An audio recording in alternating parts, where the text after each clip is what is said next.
For an update on this and other issues, I'm joined now by Mpumi Mpofu, Acsa CEO. Mrs. Mpofu, thanks very much for your time. Really appreciate it.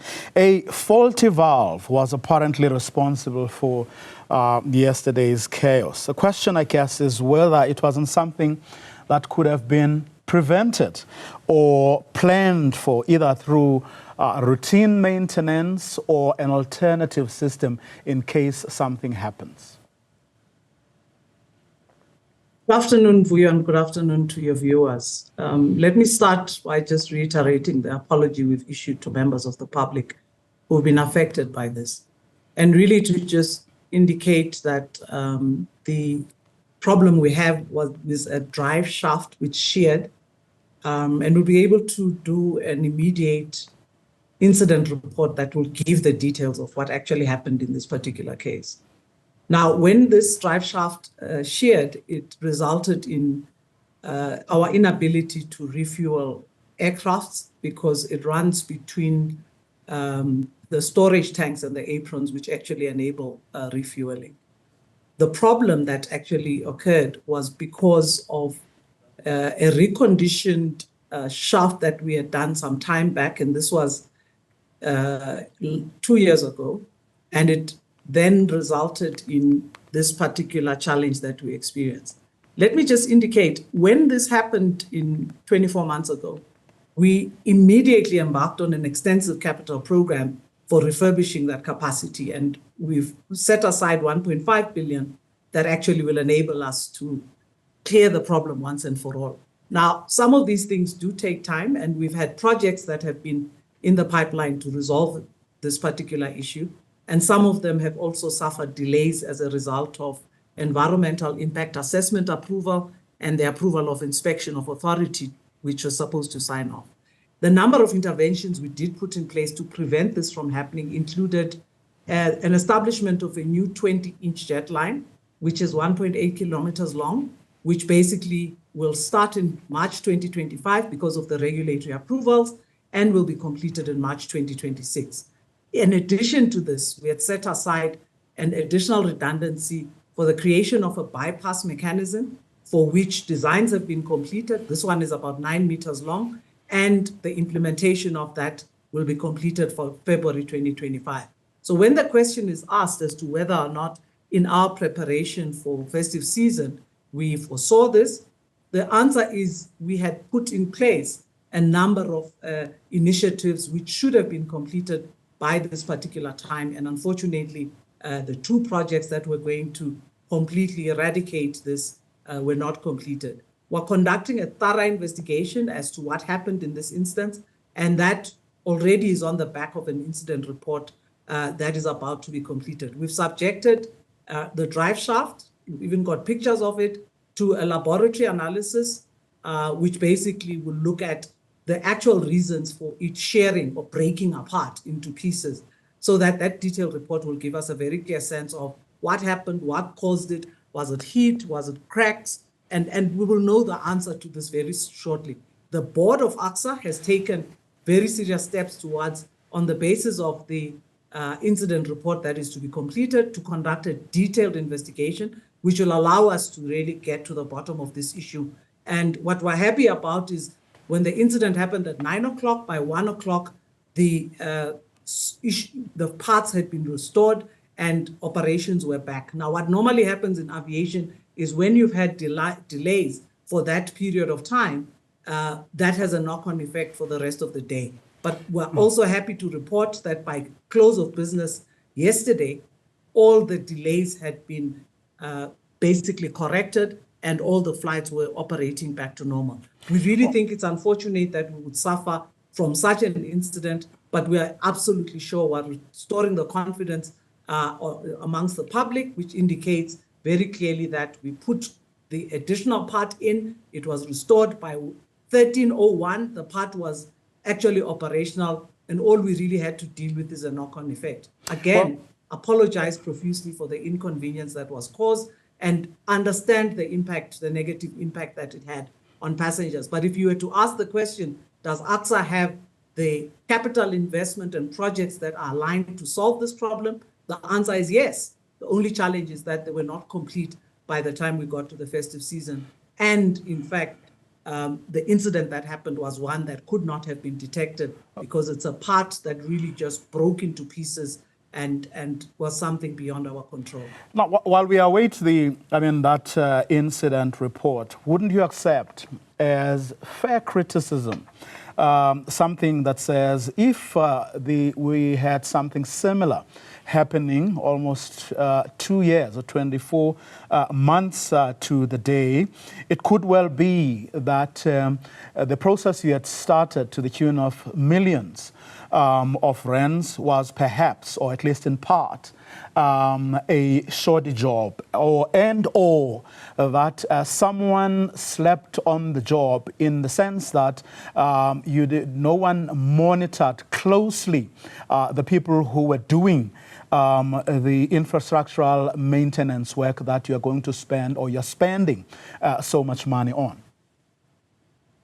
Well, Vuyo, I would suggest that firstly, by committing the capital investment, Acsa immediately took action that was necessary to correct the situation around the jet fuel lines and provide for security of refueling on our platform.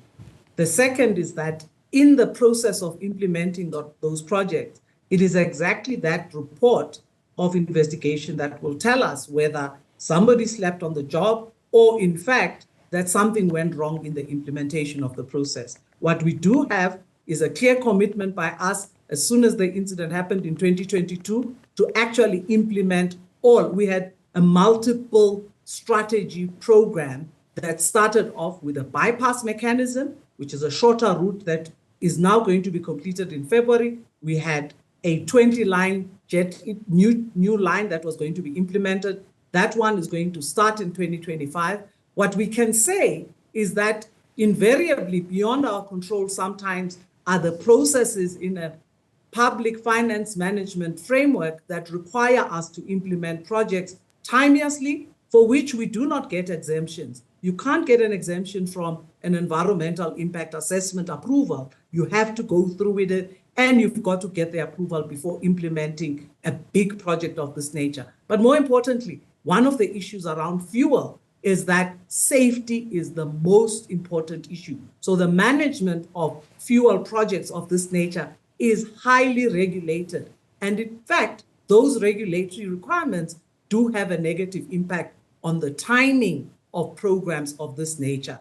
And that's really what would have contributed to delays in the implementation of a project of this nature. And we acknowledge that, but we just like the South African public to understand exactly the journey we've been through. And it's through no lack of commitment from our side of taking the corrective action to ensure that jet fuel can be secured, can be supplied. But the reality is this: could we have predicted that a drive shaft will break into smithereens and shear? Not. That is impossible for us to detect, and yet we had a project that was going to implement and remove any possibility of that risk occurring. And we believe we've done the best we can. The incident report will tell us otherwise, where there were lapses of judgment or even of implementation, and we'll take the appropriate action in relation to that. Now, a couple of months ago, you posted strong financial results, 472 million profit for the year 2023-2024. And this incident raised questions as to whether you don't have, and you did touch on this a short while ago, whether you do not have the other infrastructural or funding challenges that you may be sitting on, and for which you may consider yourselves lucky that hitherto they have not been exposed. Vuyo, the reality is that our profit is also supported by the extensive capital program that is allocated to us through a tariff increase that basically indicates a 21 billion program that we'll be implementing. 70% of that is allocated specifically for the purposes of upgrading our infrastructure. And by the way, when we reiterate the issue of COVID impact, we do so in order to remind the members of the public that we were not able to do routine maintenance and refurbishment during the years of COVID.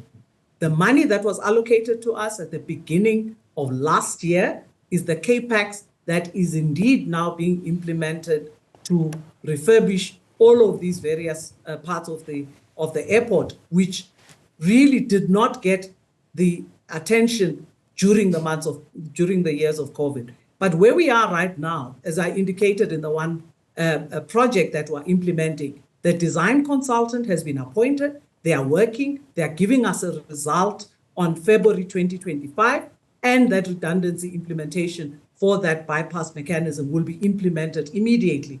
So there is a timing issue. There is a timing lag that comes with both when we got the money to do the projects, but it also comes with the second issue, the lead times of getting consultants, designers to bring these projects to life.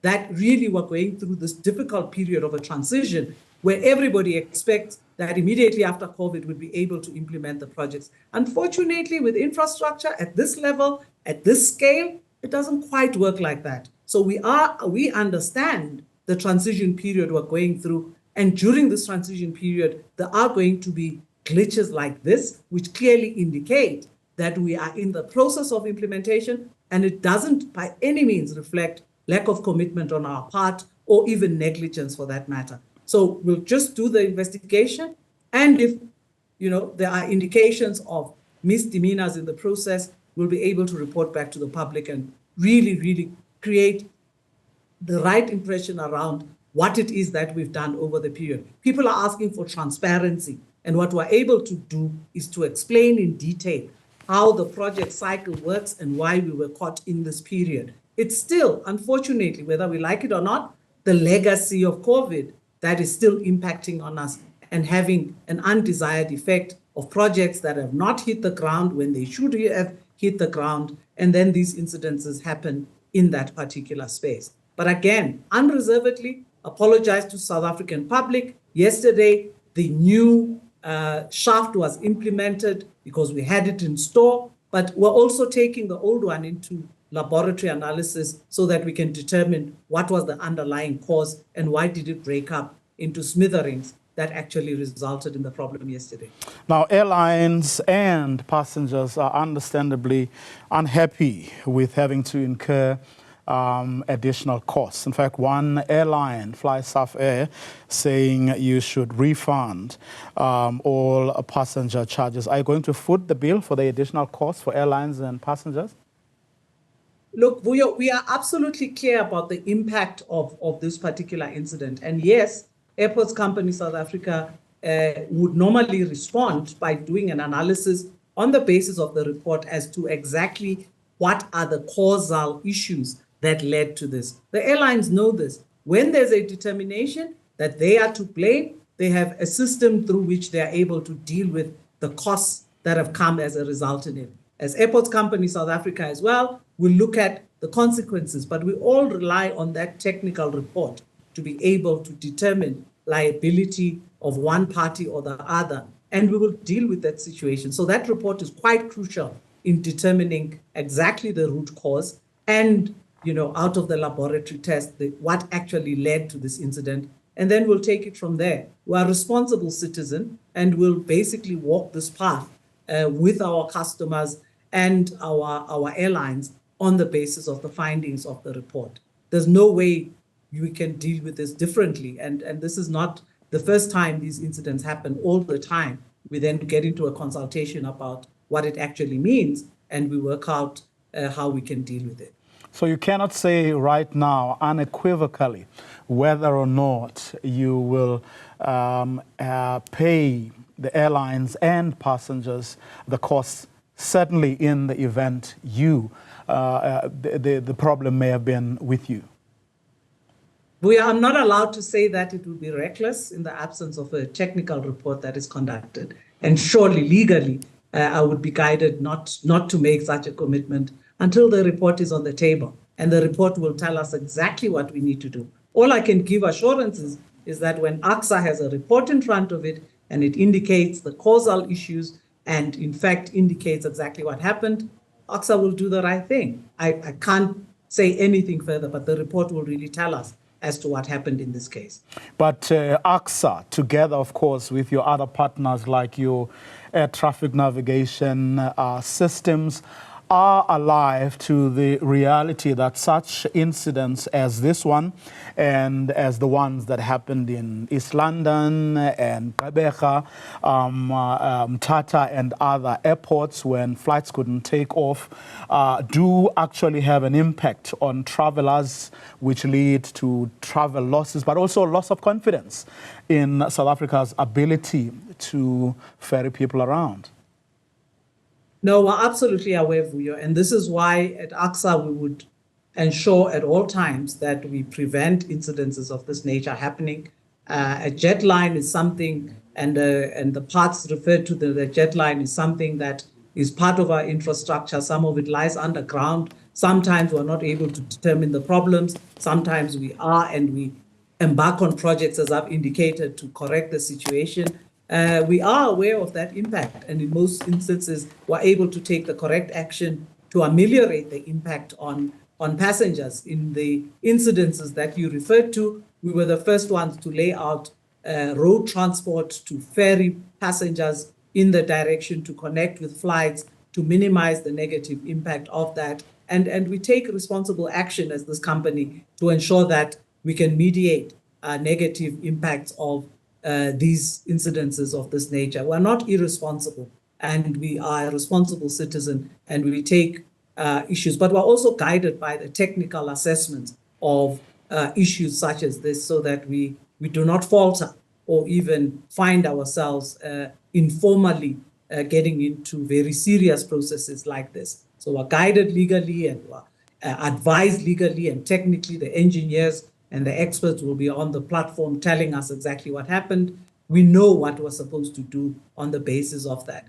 As I said to the passengers in South Africa, we apologize unreservedly for the negative impact, particularly the knock-on effect of the delays that happened yesterday. And we promise that the implementation of the projects with the deadlines I've given you will be done. And that's the period during which we were supposed to do them. And they're already underway, those projects. And it's just unfortunate that we had an incident of this nature at this time prior to the project completion, as I've outlined. Mpumi Mpofu, let me thank you very much for your time this afternoon. As the CEO of Airports Company South Africa, of course, talking us through that disruption caused by a faulty valve and how they are waiting for an incident report, valves taken to laboratories and stuff. We will see what comes out of that particular investigation.